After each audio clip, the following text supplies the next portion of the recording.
बहुत बहुत स्वागत है आप सभी का एक बार फिर से शिक्षक शिक्षा यूट्यूब चैनल पे।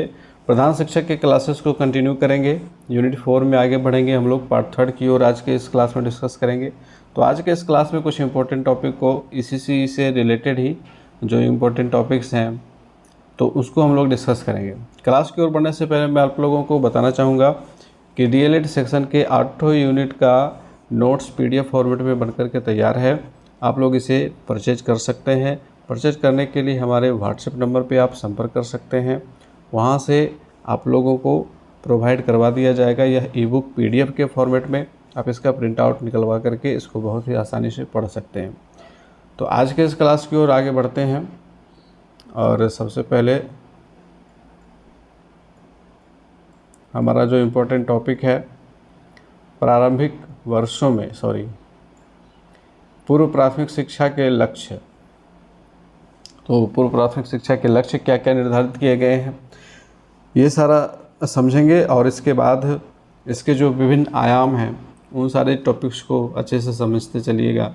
तो इसमें देखिए सबसे जो पहला लक्ष्य है वो है बच्चों के अच्छे स्वास्थ्य और खुशहाली को बनाए रखना, है ना। पूर्व प्राथमिक शिक्षा में देखिए ECCE तो early childhood care and education. पहले क्या आता है? पहले आता है केयर। केयर का मतलब देखभाल करना, और देखभाल करने में जो ICDS की प्रमुख भूमिका है उसको रेखांकित करेंगे, है ना। ICDS हम लोगों को पता है कि ICDS हमारे देश में जच्चा बच्चा के सुरक्षा पे काम करती है। तो बच्चों के अच्छे स्वास्थ्य और खुशहाली को बनाए रखना ये पहला लक्ष्य है।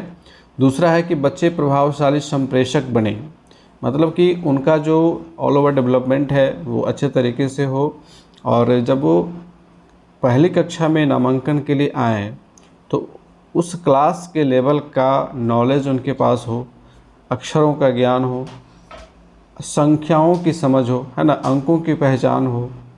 तो अगर उनमें ये सारी चीज़ें होंगी, छोटी छोटी कविताओं को गा सकें, छोटी छोटी कहानियों को सुना सकें, तो एक प्रभावशाली संप्रेषक तो उसी को कहते हैं।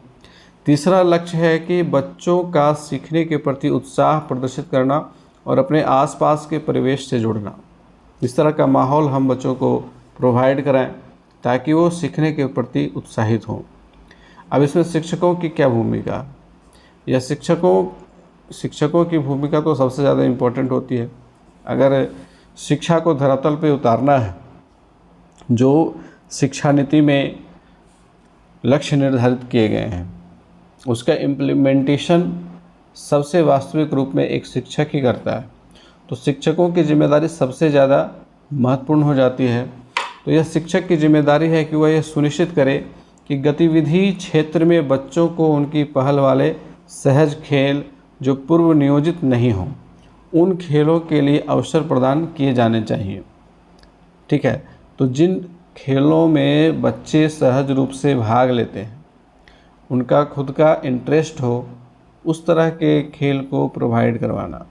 शिक्षक को उपलब्ध स्थान, बच्चों की रुचि और शामिल किए जा रहे विषयों के अनुसार गतिविधि क्षेत्रों को आकर्षक बनाकर कक्षा की व्यवस्था करनी होती है। तो ये सारे पॉइंट्स एक शिक्षक की भूमिका को रेखांकित करते हैं। अब आपको इसमें सवाल देखने को मिल सकते हैं। सवाल इस तरह से बन सकते हैं कि पूर्व प्राथमिक स्तर पर एक शिक्षक की भूमिका निम्न में से कौन नहीं है? ठीक है, या निम्न में से कौन भूमिका है? ठीक है, और आपके अलग अलग विकल्प दिए रहेंगे। तो इन सारे पॉइंट्स को आपको ध्यान में रखना है। अब हो सकता है पूर्व प्राथमिक स्तर पर शिक्षक की भूमिका इनमें से नहीं है और एक ऐसी भूमिका को डाल दिया जाए जो ऊंचे क्लास के बच्चों के लिए है।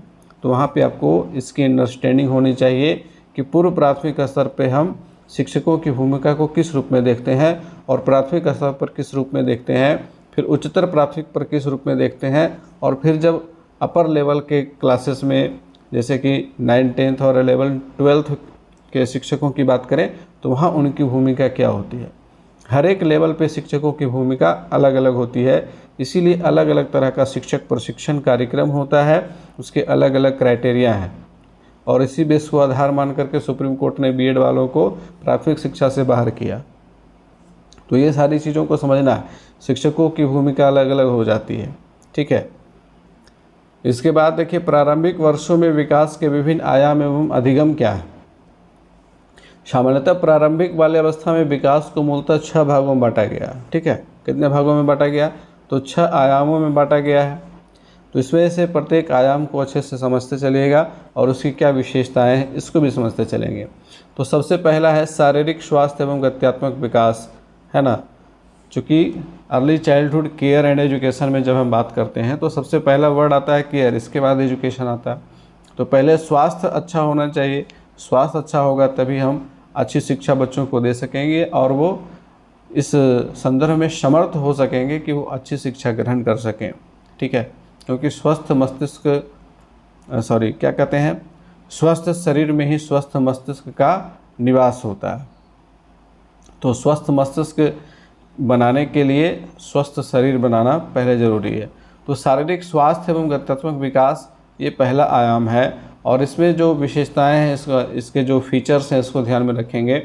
बृहद गत्यात्मक मांसपेशियों के सामंजस्य और नियंत्रण का विकास। अब इसमें देखिए गत्यात्मक कौशल हम लोगों ने ब्लूम्स टैक्सोनॉमी में पढ़ा, साइकोमोटर डोमेन में, कि वहाँ पे हम लोग किस बेस पे बच्चों के लिए काम करते हैं। तो वहाँ पे बच्चों के gross motor skills and fine motor skills को डेवलप करने के लिए काम करते हैं। सूक्ष्म गति कौशल और स्थूल गति कौशल को विकसित करने का काम यहाँ पे होता है। तो यहाँ पे देखिए बृहद गत्यात्मक मांसपेशी, ये बात हो रही है स्थूल गत्यात्मक कौशलों की। ठीक है, नाम देखिए चेंज हो जाता है, थोड़ा सा चेंजिंग आपको देखने को मिलेगा, क्योंकि हिंदी में एक ही शब्द के अनेक शब्द होते हैं। ठीक है, और जो थ्योरीज आए हैं ये दरअसल ये सारे थ्योरीज तो बाहर से आए हैं। ठीक है, तो वो जिन्होंने लिखा है उन्होंने इंग्लिश में लिखा है। तो इंग्लिश में आप देखिएगा कि सभी जगह एक समान रहेगा, एक रूपता रहेगी, लेकिन हिंदी में ट्रांसलेटर के अकॉर्डिंग वो अलग अलग हो जाता है। कोई बृहद लिख दिया, ठीक है, कोई स्थूल लिख दिया उसको। ठीक, इस प्रकार से चीज़ें थोड़ा चेंज हो सकती हैं, लेकिन आपको समझना है कि बात वही की जा रही है। यहाँ पे बृहद गत्यात्मक मांसपेशियों के सामंजस्य और नियंत्रण का विकास, इसका मतलब हो गया कि स्थूल गतिक कौशलों का विकास, जैसे पेड़ पे चढ़ना, कूदना, उछलना, दौड़ना, ठीक है, तैरना। तो ये सब क्या है? ये सब स्थूल गत्यात्मक कौशल है। बृहद गत्यात्मक मांसपेशियों का विकास इसको कहते हैं। जब बच्चा अपने बॉडी को अपने नियंत्रण में रख सकता है, अपने कंट्रोल में रखे और वो जिधर चाहता है उधर बॉडी का मूवमेंट हो सके, इस लायक उसको बनाना है। ठीक है, तो इसमें बहुत तरह के खेल शामिल होते हैं, बहुत तरह के खेल हम लोग बच्चों को करवाते हैं। ठीक है, लघु गत्यात्मक मांसपेशियों की मजबूती एवं सामंजस्य का विकास, ये बात करता है सूक्ष्म गत्यात्मक कौशलों का। ठीक है, तो इसमें पिक्चर्स बनाना, ड्राइंग बनाना, पेपर को छोटे छोटे टुकड़ों में काट करके फिर उसको ड्राइंग पे चिपकाना, सुई में धागा पिरोना, ठीक है, हैंड राइटिंग बनाना, ये सब क्या है? ये सब सूक्ष्म गत्यात्मक कौशल है, जहाँ पे हमारा माइंड और हमारे जो छोटे छोटे अंग हैं उनका समन्वय होता है और उनके समन्वय से एक बेटर परफॉर्मेंस देखने को मिलता है। तो लघु गत्यात्मक मांसपेशियों की मजबूती एवं सामंजस्य का विकास होना चाहिए। स्थान एवं दिशा के समुचित ज्ञान के साथ शरीर के उपयोग का प्रदर्शन, बच्चों को स्थान का ज्ञान होना चाहिए, वे किस स्थान पर रह रहे हैं उसके बारे में उनको नॉलेज होनी चाहिए, दिशाएं कितनी होती हैं, किधर कौन सी दिशा है, इसके बारे में उनको पता होना चाहिए। निपुणता के साथ कोमल मांसपेशियों का सामंजस्य, आँख और हाथ का सामंजस्य वो कर पाते हैं या नहीं कर पाते हैं, इन सारी चीज़ों की हम बात शारीरिक स्वास्थ्य एवं गत्यात्मक विकास के अंतर्गत करते हैं। ठीक है, इसके बाद संतुलन और शारीरिक सामंजस्य के ज्ञान का विकास, वे संतुलन बना पाते हैं या नहीं, अपने बॉडी को अपने कंट्रोल में रख पाते हैं या नहीं। ठीक है, विविध प्रकार के भोजन की पहचान एवं भोजन की स्वस्थ आदतों का प्रदर्शन, अलग अलग तरह के भोजन के बारे में उनको नॉलेज होनी चाहिए और भोजन करने के संबंध में जो स्वास्थ्यकर आदतें हैं, किस तरह से भोजन करना चाहिए, किस तरह से हाथ धोना चाहिए, ये सारी चीज़ें इसमें शामिल हैं। स्वस्थ आदतों, व्यक्तिगत ध्यान एवं स्वच्छता का प्रदर्शन, वे अपने बॉडी को नीट एंड क्लीन रख पाते हैं या नहीं रख पाते हैं, किस तरह से अपने बॉडी की साफ़ सफाई करनी है, इन सारी चीज़ों का वहाँ पे ध्यान रखेंगे। दूसरा आयाम हमारा है भाषा विकास का, और भाषा विकास में LSRW आप सबको याद हो गया होगा, सुबोपल्ली, सुनना, बोलना, पढ़ना और लिखना। तो पहले लिसनिंग वाला पोर्शन आता है, उसके बाद स्पीकिंग वाला पोर्शन आता है, तब रीडिंग और लास्ट में राइटिंग। और हम लोग क्या करते हैं कि बच्चे जब छोटे छोटे हमारे पास आते हैं स्लेट लेकर के, तो स्लेट के ऊपर 1 लिख दिया और बच्चों को कह दिया कि इसके ऊपर राइटिंग करो। बच्चा राइटिंग कर रहा है, बच्चा राइटिंग कर रहा है, उसको समझ में नहीं आ रहा है कि ये क्या है, बस जैसे लाइन बना हुआ है उसके ऊपर लिखता जा रहा है। यानी कि हम सबसे पहले लास्ट स्किल जो हमारा है उसको हम सबसे पहले इम्प्लीमेंट करने का प्रयास कर रहे हैं, तो ये गड़बड़ हो जाती है। यहीं से क्रम गड़बड़ हो जाता है और बच्चे सही तरीके से नहीं सीख पाते हैं। पहले उनको लिसन करवाना है, ठीक है, और लिसनिंग के अलग अलग माध्यम हो सकते हैं। स्मार्ट क्लास के माध्यम से हम करवा सकते हैं, ठीक है, टेलीविज़न के माध्यम से करवा सकते हैं, रेडियो के माध्यम से करवा सकते हैं। अभी तो सबके पास स्मार्टफोन है तो स्मार्टफोन के माध्यम से करवा सकते हैं।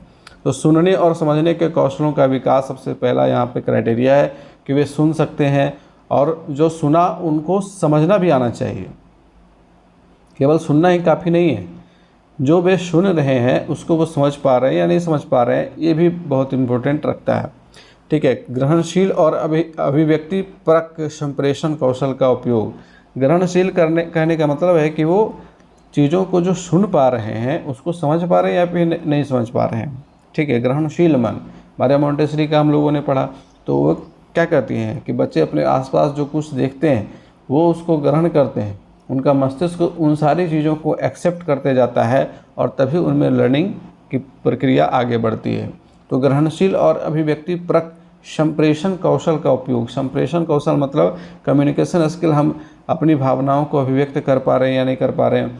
अपने छोटे छोटे जो बच्चे होंगे वो अपनी भावनाओं को, अगर उन्हें प्यास लग गई है तो पानी मांग पा रहे हैं या नहीं मांग पा रहे हैं, ठीक है। अगर उन्हें भूख लग गई है तो उसके बारे में बता रहे हैं या नहीं। अगर उनको किसी चीज़ की कोई ज़रूरत है तो उसके बारे में बता पा रहे हैं या नहीं बता पा रहे हैं। ऐसा अक्सर होता है कि जब छोटे छोटे बच्चे अपने घर से बाहर निकलते हैं, अन्य जगहों पे जाते हैं तो बहुत ज़्यादा शर्माते हैं, अपनी बातों को दूसरे से कहने में हिचकिचाते हैं। तो इन सारी चीज़ों पे वर्क करना होगा, एकदम छोटे छोटे चीज़ों पे वर्क करना होगा पूर्व प्राथमिक स्तर पे। इसके बाद है प्रभावकारी शाब्दिक, वाचिक और सांकेतिक संप्रेषण कौशल का विकास। शब्दावली का विकास और विविध उद्देश्यों के लिए भाषा का प्रयोग कर सकने में सक्षम होना चाहिए। प्रारंभिक साक्षरता कौशलों का प्रदर्शन और पढ़ने की रुचि। बच्चों को पढ़ने और लिखने के लिए तैयार करना, जैसे ध्वनियों की पहचान और उनमें अंतर कर पाना। ध्वनि जागरूकता, छपी हुई सामग्री के प्रति जागरूकता, जो प्रिंटेड मटेरियल्स होते हैं।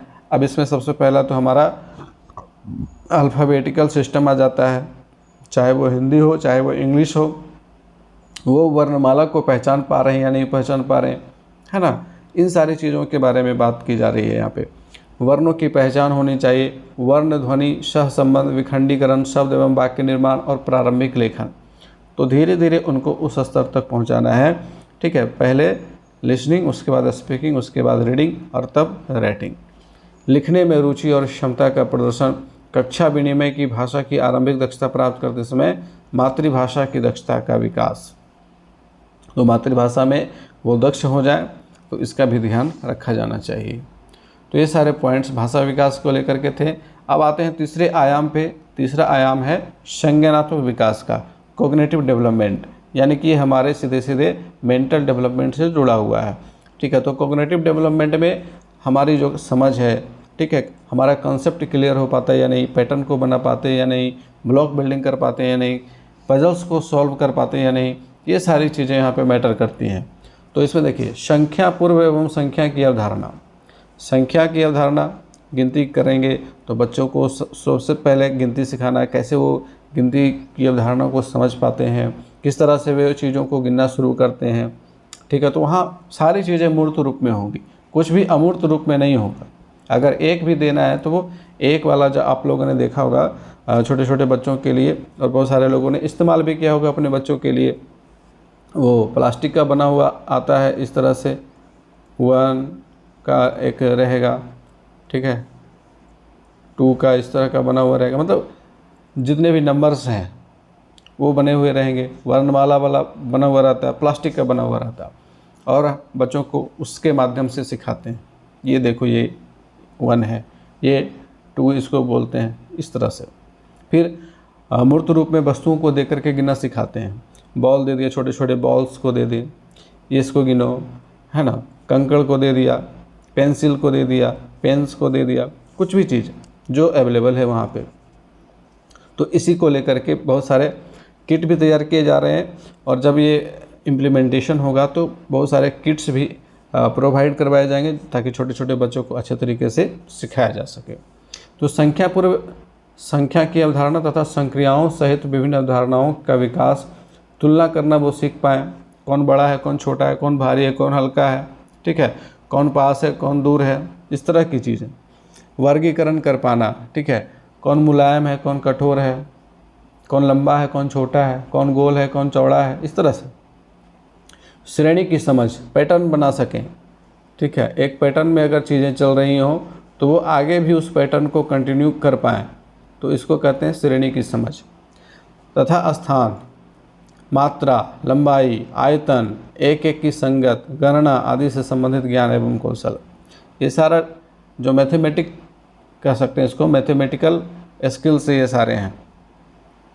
पैटर्न का अनुमान एवं माप का आकलन, आंकड़ों की समझ, ये सारी चीज़ें। क्रमिक चिंतन, विवेचनात्मक चिंतन, अवलोकन, तर्क एवं समस्या समाधान से संबंधित कौशलों का विकास। अब ये कहिएगा कि ये सारा तो जो टॉपिक यहाँ पे क्रमिक चिंतन, विवेचनात्मक चिंतन, ये सारे तो अपर लेवल के बच्चों के लिए है, लेकिन नहीं, यहाँ पे हम इन बच्चों के संदर्भ में इस चीज़ को इसलिए रख रहे हैं ताकि इनका विकास यहीं से प्रारंभ हो, ठीक है। जब हम उन्हें पैटर्न्स बनाना सिखाएंगे TLMs के माध्यम से, तो उनमें क्रमिक चिंतन का विकास होगा, विवेचनात्मक कौशल उनमें आएंगे, वे तर्क करना सीखेंगे, वे तर्क करना शुरू भी करेंगे। अगर आप उनके पैटर्न को बिगाड़ोगे तो वो बताएंगे कि ये पैटर्न यहाँ पे नहीं होना चाहिए, और क्यों नहीं होना चाहिए उसका आंसर भी वो बता देंगे, ठीक है। तो इस तरह से अवलोकन, तर्क एवं समस्या समाधान से संबंधित कौशलों का विकास इस अवस्था में ही करना शुरू करना होगा। चीज़ों को उलट पलट कर, प्रश्न पूछकर, अनुमान लगाकर तथा सामान्यीकरण करके भौतिक, सामाजिक और प्राकृतिक वातावरण का अन्वेषण, ठीक है। तो इस तरह से हम रियल लाइफ से संबंधित कुछ एक्सपेरिमेंट करवा करके बच्चों को वहाँ पे हम क्या करेंगे, प्राकृतिक वातावरण के साथ उनकी अंतःक्रिया करवाएंगे ताकि उनका डेवलपमेंट अच्छे से हो सके। भूत, वर्तमान और भविष्य में होने वाली घटनाओं में अंतर करना, पहले जो घटनाएं घटित हुई, अभी के समय में जो घटनाएं घटित हो रही हैं, आने वाले टाइम पे जो चीज़ें घटित होंगी उनके बारे में बच्चों से बातचीत करना, उनके अनुभव पूछना, उनके एक्सपीरियंस शेयर करना, इस तरह की चीज़ें। व्यक्ति, स्थान एवं क्षेत्र के बीच संबंध का ज्ञान विकसित करना, व्यक्ति के बारे में कि आपके घर में कौन कौन से लोग रहते हैं, है ना, सबसे पहले फैमिली से शुरुआत करते हैं, इसके बाद आप अपने परिवार के अलावा और किन किन लोगों को पहचानते हो, इस तरह की चीज़ें। स्थान एवं क्षेत्र के बीच संबंध का ज्ञान विकसित करना, आपका घर और आप यहाँ जब पढ़ने के लिए आ रहे हो तो इसके बारे में जो उनके अनुभव होंगे उसको धीरे धीरे आगे बढ़ाना। चौथा आयाम है वैयक्तिक, सामाजिक एवं भावनात्मक विकास। ये हमारे इमोशनल डेवलपमेंट से जुड़ी हुई चीज़ें हैं, है ना, इमोशनल और सोशल डेवलपमेंट दोनों इसमें हैं, चूँकि सामाजिक आ गया और भावनात्मक आ गया। आत्मबोध, स्व नियंत्रण, जीवन कौशल, स्व सहायता कौशल का विकास, ये ऊपर लेवल की चीज़ें हैं, लेकिन इनको बचपन से उनमें इम्प्लीमेंट करना है, ठीक है। एक आने वाले बेहतर कल की जो नींव होगी वो बचपन में ही पड़ेगी। तो इसके लिए आत्मबोध, स्व नियंत्रण, जीवन कौशल, स्व सहायता कौशल का विकास बचपन से ही करना प्रारंभ करना होगा। नए अनुभव एवं अधिगम के प्रति उत्सुकता एवं पहल करने की दक्षता का विकास, जो भी नए अनुभव हैं एवं अधिगम का मतलब लर्निंग, सीखना, तो सीखने के प्रति उत्सुकता एवं पहल करने की दक्षता का विकास होना चाहिए बच्चों के अंदर। ये उत्सुकता होनी चाहिए कि जब हम उनके सामने TLM लेकर के जाएं तो वो खुशी खुशी हमारे पास दौड़ करके आएँ कि क्या लेकर के आए हो, दिखाओ, इससे क्या होगा, नहीं होगा, ठीक है। वो प्रश्न करना शुरू कर दें सहज रूप से, स्वाभाविक रूप से, तो वहाँ पे हम समझेंगे कि उनके अंदर सीखने के प्रति उत्सुकता है। अब देखिएगा कुछ बच्चे ऐसे होंगे जो एक कोने में दुबके बैठे होंगे, उनको कोई मतलब नहीं है कि आप क्लास में क्या हो रहा है, ठीक है, आप क्या करवा रहे हो, नहीं करवा रहे हो, तो उन बच्चों के ऊपर विशेष फोकस करना होता है। स्वतंत्रता एवं स्वायत्तता के भाव का विकास, क्षमताओं और प्राथमिकताओं के प्रति जागरूकता, लोगों में समानता एवं विभिन्नता की समझ तथा व्यवहार एवं कार्य के प्रति जागरूकता का प्रदर्शन, प्रासंगिक एवं यथोचित आदत निर्माण का प्रदर्शन, ध्यान काल में वृद्धि तथा दैनिक गतिविधियों में संलग्नता एवं दृढ़ता। ये सारे इम्पोर्टेंट क्राइटेरिया हैं व्यक्तिक, सामाजिक एवं भावनात्मक विकास के क्षेत्र में। जब हम बच्चों को उस टाइम पे, उस पीरियड पे सिखाना शुरू करेंगे। इसके आगे है समकक्षों, परिवार, शिक्षक एवं समुदाय के प्रति आदर भाव के साथ अंतर्वैयक्तिक कौशलों का विकास। इसके बाद सहयोग की भावना होनी चाहिए, दया, सामाजिक संबंध, समूह में अंतःक्रिया, दूसरों की सहायता की भावना, भावनाओं की अभिव्यक्ति एवं दूसरों की भावनाओं के प्रति आदर भाव का प्रदर्शन होना चाहिए। ठीक है, तो ये सारे जो मानव मूल्य कह सकते हैं, इनका विकास भी उसी काल में प्रारंभ करना होगा।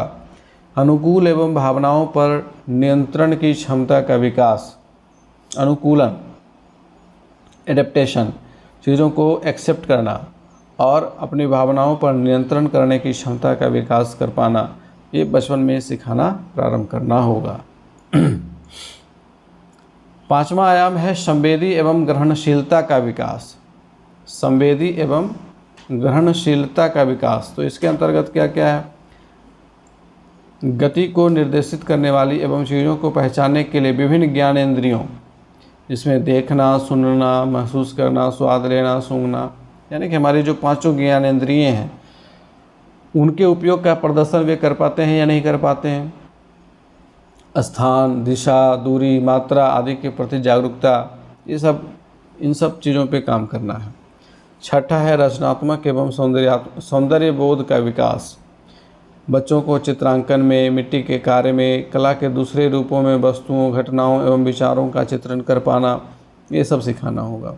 संगीत एवं गति के लिए प्रवृत्ति, आनंद और अभिव्यक्ति का प्रदर्शन, ये सारी चीज़ें इसमें सम्मिलित हैं। तो ये हमारे 6 आयाम रहे प्रारंभिक वर्षों में विकास के 6 आयाम, और इन 6 आयाम से संबंधित प्रश्न आपके बन सकते हैं। इस तरह से प्रश्न पूछे जा सकते हैं कि प्रारंभिक वर्षों में विकास के आयाम निम्न में से कौन नहीं है या कौन कौन है। तो ये याद रखना है कि शारीरिक स्वास्थ्य एवं गत्यात्मक विकास, ये पहला हो गया। भाषा विकास दूसरा हो गया। संज्ञानात्मक विकास ये तीसरा हो गया। वैयक्तिक, सामाजिक एवं भावनात्मक विकास ये चौथा हो गया। संवेदी एवं ग्रहणशीलता का विकास ये पांचवा हो गया। रचनात्मक एवं सौंदर्य बोध का विकास ये छठा हो गया। आइए अब अगले टॉपिक पे आते हैं। प्रारंभिक बाल्यावस्था शिक्षा में बच्चे की प्रगति से संबंधित अभिलेखों का संधारण। प्रत्येक बच्चे का एक एनेक्डोटल रिकॉर्ड रखना होगा शिक्षकों को। तो किस प्रकार से हम अभिलेखों का संधारण करेंगे, उनके रिकॉर्ड को कैसे मेंटेन करेंगे, ये समझ होनी चाहिए। तो जो टीचर्स इसमें आएंगे, सबसे पहले तो प्रधान शिक्षक के तौर पर आप सभी लोग जाइएगा, तो आप लोगों को इस पे बहुत ज़्यादा वर्क करना होगा खुद से और अपने शिक्षकों से करवाना होगा। तो ये सारी चीज़ को आप ध्यान में रखिए। एज ए प्रधान शिक्षक, as a head teacher, it is your responsibility to implement all these things in your school. तो सबसे पहला है शिक्षक अवलोकन। शिक्षक अवलोकन में 2 चीज़ें हैं।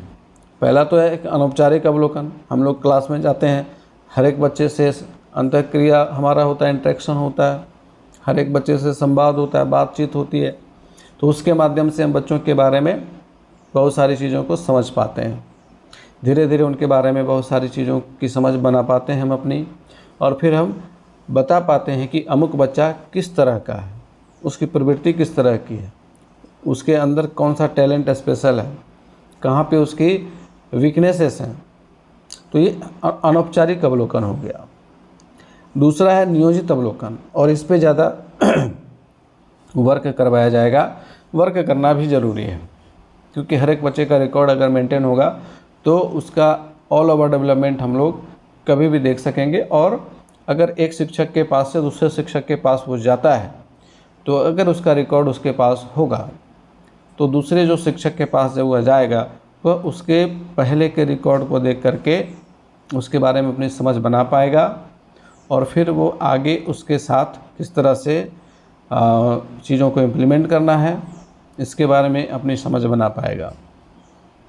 तो नियोजित अवलोकन ज़्यादा इम्पोर्टेंट है। अब देखिए अनौपचारिक अवलोकन में क्या कह रहा है कि इस प्रकार के अवलोकन में ECCE कार्यकर्ता सीधे बच्चों के कार्य में शामिल ना होकर उसके कार्य के बारे में जानकारियां नोट करते हैं। ये अनौपचारिक अवलोकन है। इसमें सीधे बच्चे के कार्य में शामिल ना होकर के उसके कार्य के बारे में जानकारियां नोट करते हैं। और दूसरा नियोजित अवलोकन है। नियोजित अवलोकन में ECCE कार्यकर्ता पूर्व नियोजित योजना के तहत बच्चों के कार्य की स्थिति का अवलोकन करते हैं। ठीक है। अब दूसरा है चेकलिस्ट। चेकलिस्ट में बहुत सारी चीज़ों का एक डेटा बनाएंगे, एक डेटा लिस्ट बनाएंगे, एक सूची बनाएंगे और फिर उसके अकॉर्डिंग हर एक बच्चे का असेसमेंट करना होगा। चेकलिस्ट का उपयोग भी मूल्यांकन के उपकरण के रूप में किया जाता है। एक तरह का ये असेसमेंट है, इवैल्यूएशन है। यह व्यापक रूप से अधिगम उद्देश्यों और सीखने के बीच तुलना करता है। किसी विशेष कौशल का विश्लेषण करने के लिए बहुत ही उपयोगी और सरल तरीका होता है चेकलिस्ट।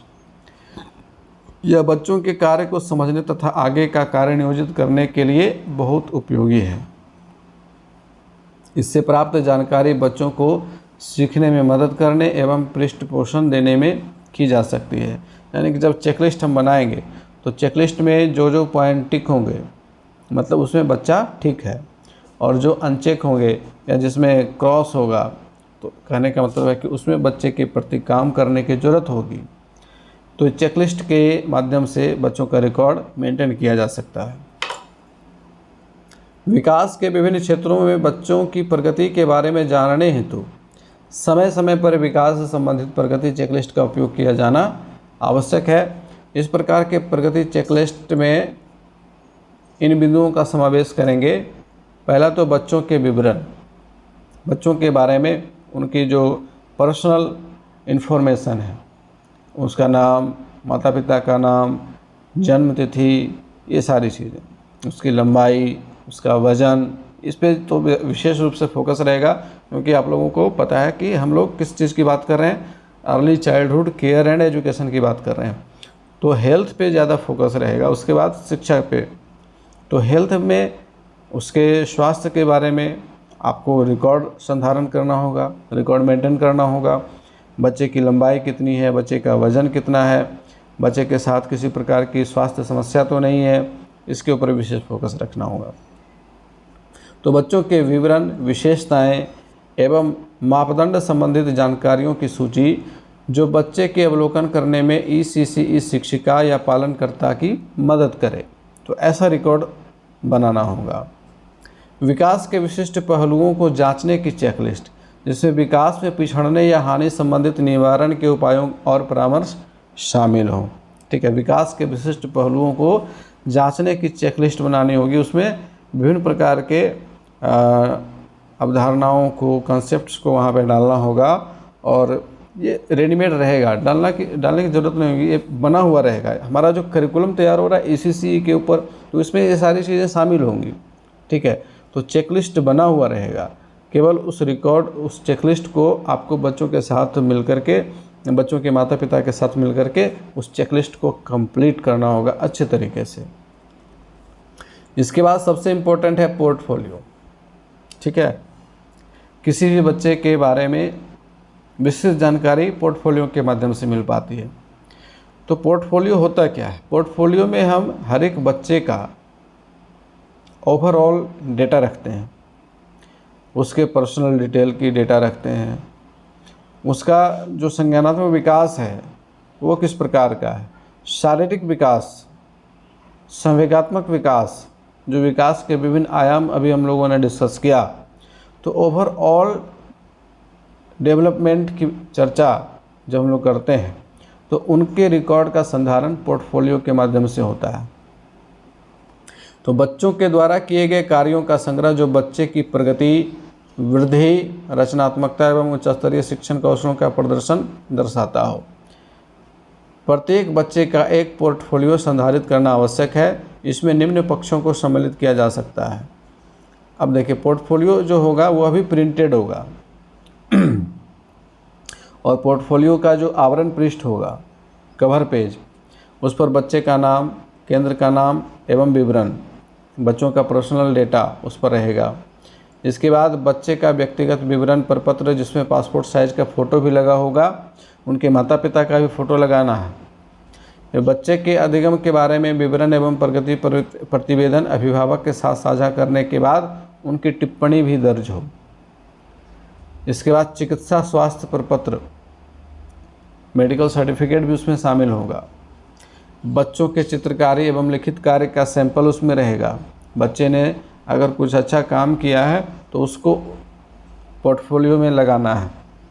बच्चों द्वारा निर्मित कलात्मक कार्य, प्रारूप, मॉडल आदि के फ़ोटो, बच्चा अगर कोई अच्छा सा चित्र बना रहा है तो हम उसका फ़ोटो लेकर के रखेंगे, फिर उस फ़ोटो का प्रिंट आउट निकाल करके उस पोर्टफोलियो में लगाएंगे।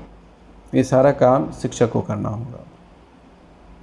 विकासात्मक प्रगति चेकलिस्ट और प्रगति प्रतिवेदन, एक रिपोर्ट बनाना होगा हर एक बच्चे का, उसके प्रगति से संदर्भित कि इस बच्चे ने जब हमारे यहाँ प्रवेश लिया था तो इसके ये क्वालिटीज़ थे, अब इसमें ये इम्प्रूवमेंट हुआ है। तो इस तरह से एक पोर्टफोलियो बनेगा और हर एक बच्चे का पोर्टफोलियो बनेगा और इसमें शिक्षक की भूमिका अहम होगी और प्रधान शिक्षक की भूमिका उससे भी अहम होगी कि वे इसका अच्छे तरीके से मॉनिटरिंग करें। ऐसा नहीं है कि शिक्षक जो है वो अपने मन से भर दे रहे हैं, अपने मन से चेकलिस्ट कंप्लीट कर दे रहे हैं, ठीक है, तो ऐसा नहीं होना चाहिए। ये वास्तविक रूप में होना चाहिए, तभी चीज़ें धरातल पर अच्छे से उतर पाएंगी। आगे है बच्चों के परिवार, अभिभावक से जानकारी प्राप्त करना। तो इसमें पहला जो चरण है, उस चरण में एकत्रित दस्तावेजों एवं सूचनाओं का अर्थ निकालना तथा आगामी योजनाओं में उपयोग। इसको पीटीएम के द्वारा भी किया जा सकता है, पेरेंट टीचर मीटिंग के द्वारा भी किया जा सकता है। एक अभिभावक गोष्ठी का आयोजन करवाएंगे, सारे अभिभावकों को बुलाएंगे और हर एक बच्चे के संदर्भ में जानकारी इकट्ठा कर सकते हैं। दूसरे चरण में प्रगति प्रतिवेदन तैयार करना। तीसरे चरण में प्रगति प्रतिवेदन अभिभावक के साथ शेयर करना। चौथे चरण में बच्चों के बारे में बताना एवं अभिभावक से भी राय लेना। और इसमें नोट पॉइंट है छात्र शिक्षक अनुपात।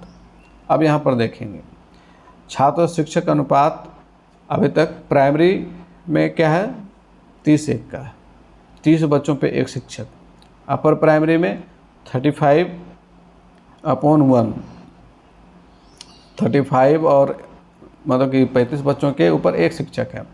लेकिन यहाँ ध्यान रखेंगे, आपसे प्रश्न पूछा जा सकता है कि पूर्व प्राथमिक स्तर पर छात्र शिक्षक का अनुपात क्या निर्धारित किया गया है। तो 3 से 6 वर्ष के बच्चों के लिए शिक्षक छात्र अनुपात 1:20, मतलब 20 बच्चे होंगे तो उनके लिए, उनके पढ़ाने के लिए एक टीचर, एवं 3 वर्ष से छोटी आयु के बच्चों के लिए 1 से 10। अब देखिए 3 वर्ष से छोटी आयु के लिए हम लोग नहीं जाएंगे, क्योंकि वहाँ पे उस लेवल पे काम आंगनवाड़ी सेविका का होगा, आशा कार्यकर्ता का होगा, ठीक है, क्योंकि 3 वर्ष से नीचे के जो बच्चे होंगे उनके ऊपर विशेष रूप से केवल स्वास्थ्य के ऊपर ध्यान रखना है। उनकी पढ़ाई तो संभव नहीं है, भाषा का विकास उस टाइम पे अच्छे तरीके से नहीं होता है। तो यहाँ पे 20:1 का अनुपात आपको ये ध्यान में रखना है। पूर्व प्राथमिक स्तर पे छात्र शिक्षक का अनुपात 20:1 का होना चाहिए, ठीक। अब इसमें शाला पूर्व शिक्षक की क्या भूमिका होगी, इसके बारे में भी अपना कंसेप्ट क्लियर कर लीजिए। सबसे पहला है कि बच्चों का कार्य के दौरान अवलोकन करना व उनकी ज़रूरतों को पहचानना, पूरी तरह से बच्चों की मॉनिटरिंग करना। दूसरा है बच्चों की उम्र, उद्देश्यों को ध्यान में रखते हुए विभिन्न प्रकार की गतिविधियों की योजना बनाना, ठीक है। बहुत तरह की गतिविधियों को कैसे हम इम्प्लीमेंट करेंगे, ये हमारा दायित्व होगा। तीसरा है उद्देश्यों को ध्यान में रखते हुए बच्चों को सीखने में मदद करना। चौथा है विशेष ज़रूरतों वाले बच्चों को ध्यान में रखते हुए, जो स्पेशल नीड्स वाले बच्चे होंगे, किसी प्रकार से अगर दिव्यांग हैं या मानसिक मंदता है, तो उनको ध्यान में रखते हुए गतिविधियों को बनाना है, गतिविधियों को तैयार करना है।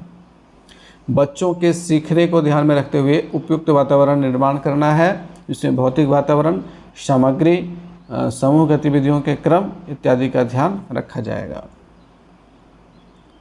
बच्चों के साथ सकारात्मक संवाद व अंतःक्रिया करना व समझना कि यह दोनों सीखने की प्रक्रिया के महत्वपूर्ण अंग हैं। बच्चों के साथ उत्तरदायित्व, मित्रता का संबंध स्थापित करना। अब इस स्तर पे, इस लेवल पर जब आप अगर एज ए टीचर जाते हैं, एज ए हेड टीचर जाते हैं, तो बहुत ही केयरफुली काम करना होगा, क्योंकि इस लेवल पे आप बच्चों को डांट नहीं सकते, पीटना तो बहुत दूर की बात है। वैसे तो ये हमारे प्राथमिक और उच्च प्राथमिक स्तर पर भी लागू है, लेकिन इस लेवल पे बिल्कुल स्ट्रिक्टली फॉलो किया जाएगा। तो बच्चों व उनकी सांस्कृतिक पृष्ठभूमि का सम्मान करना, योजना निर्माण व गतिविधि के क्रियान्वयन के साथ साथ संवाद पर भी जोर देना व बच्चों के सीखने को उनके संदर्भ से जोड़ना, बच्चों के साथ मैत्रीपूर्ण संबंध स्थापित करना व बच्चों को आपस में अच्छे संबंध स्थापित करने में सहायता करना। अब आप जब अभी क्लास में जाते हैं तो सारे बच्चे खड़े होकर के good morning sir, good morning ma'am, इस तरह से आपका अभिवादन करते हैं। लेकिन इस स्तर पे पूर्व प्राथमिक शिक्षक के रूप में अगर आप जाएंगे या हेड टीचर के रूप में आप जाएंगे, तो इस स्तर पे जो बच्चे आएंगे तो आपको उनका खुद से स्वागत करना होगा, खुद से गुड मॉर्निंग करना होगा। आप उनसे अपेक्षा नहीं रखेंगे, बच्चे आपसे अपेक्षा रखेंगे। पहले आप इंटरेक्ट करेंगे, तब बच्चे इंटरेक्ट करेंगे, चीज़ें एक्सचेंज हो जाएंगी वहाँ पे। विशेष आवश्यकता वाले बच्चों के केंद्र में समावेशन को सुनिश्चित करना। अगर ऐसा कोई बच्चा है तो उसको समावेशी शिक्षा के तहत शामिल करना। लेकिन ये बहुत टफ वर्क है, कहने को बहुत आसान हो जाता है, लेकिन बहुत ज़्यादा टफ वर्क है। और एज ए टीचर हम सभी लोगों ने इसको कहीं ना कहीं अनुभव किया है। अगर हमारे क्लास में, हमारे स्कूल में इस तरह का कोई बच्चा आता है तो उसको हैंडल करना कितना दुष्कर होता है, कितनी परेशानी होती है कि उसको एक साथ सभी बच्चों के साथ मिला करके पढ़ा पाना। और ख़ास करके वैसे बच्चे जो मानसिक रूप से पीछे हैं। दिव्यांग बच्चे तो कम से कम उनका मेंटल डेवलपमेंट ठीक ठाक होता है, लेकिन जो मानसिक रूप से पिछड़ जाते हैं जो बच्चे, उनको टैकल करना बहुत ज़्यादा मुश्किल होता है। किसी तरह से उनको नाम लिखना सिखा पाना वो भी बहुत मुश्किल होता है, बार बार भूल जाते हैं। तो ये सारी चीज़ें हैं। लेकिन अब चूँकि समावेशी शिक्षा की नीति है, सरकारों ने इस तरह का नियम बनाया है, तो उसको फॉलो करना है।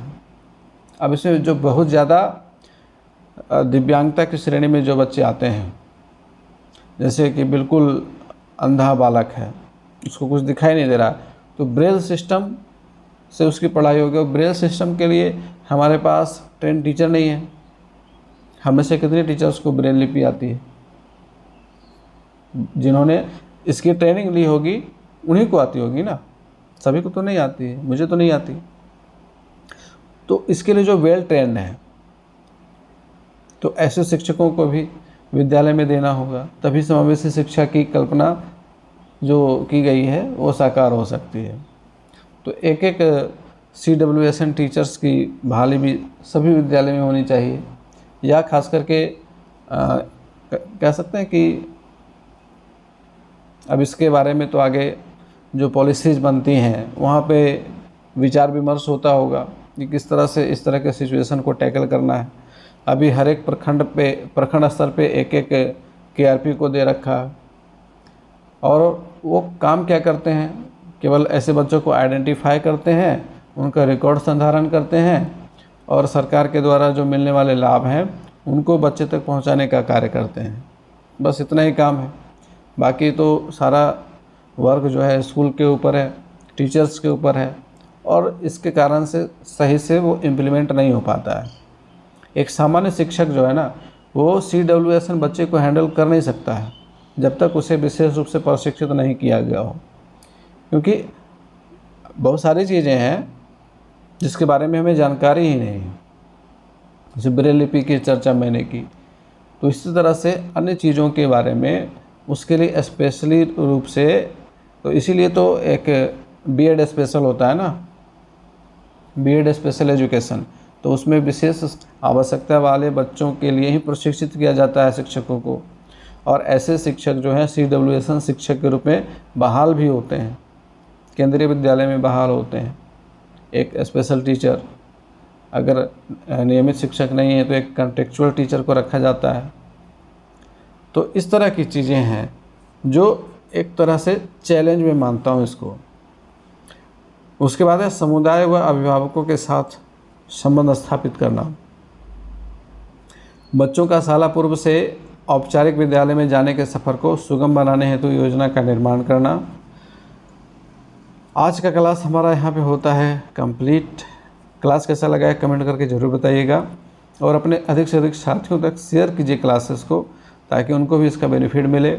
और चैनल पर नए हैं तो सब्सक्राइब कर लीजिएगा, ताकि आने वाले सारे क्लासेस के बेनिफिट आपको मिलते रहें। मिलेंगे फिर से नेक्स्ट क्लास में, तब तक के लिए गुड बाय, टेक केयर।